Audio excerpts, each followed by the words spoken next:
Now, the lawyer who represented Shamima Begum, the ISIS bride, is set to stand as an independent MP in East London. Tasnime Akunjee, who led a defamation case against Tommy Robinson, will go head-to-head against Labour MP Rushanara Ali at the next general election. Well, we're still joined by GP and broadcaster Dr Rennee Hoenderkamp. This, I think, follows on from a story about a month or so ago where community leaders from the Muslim faith had said that they were going to stand candidates 90. In seats. Was it 90, as many as that? Well remembered. In particular constituencies, because the Labour Party weren't supporting a ceasefire in Gaza. Well, now it seems that this is the reason why this particular chap is given for standing against Rushanara Ali.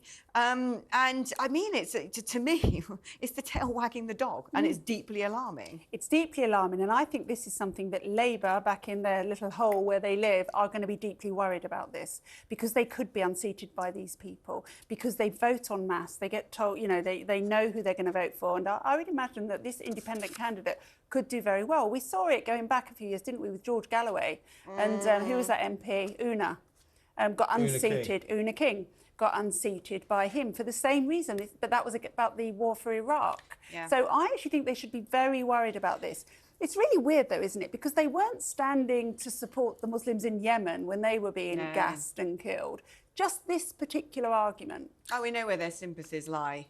Well, obviously. I mean, what I think needs to be looked into, actually, and I've done a little bit of primary research into this, which is when you go to certain very Muslim constituencies in the UK, there are Labour candidates and Labour councillors who drop the pretence of being Labour the minute they get elected, and then will say to the community, I represent this particular party from my homeland, often Pakistan, and a lot of them, I tell you, suddenly elected for the PTI, Imran Khan's party in Pakistan, the crooked guy who's rotting in prison.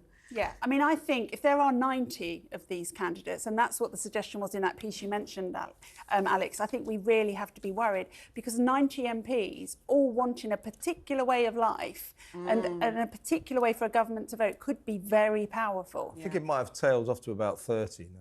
That they've targeted where they see the weakest Labour candidates and the biggest Muslim communities. That's a big no, don't get me wrong. And it'll be very interesting to see what happens. But these MPs, or wannabe MPs, are going to run exclusively on this ticket.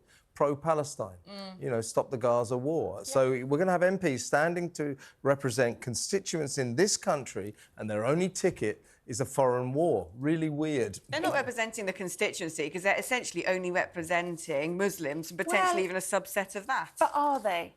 Because don't forget, we've also got all of the Queers for Palestine and the Mums for Palestine, who are, you know, British-born, white British people who suddenly have decided that this is the kind cause to support. So they may win votes outside of their Muslim base. OK, well, let's move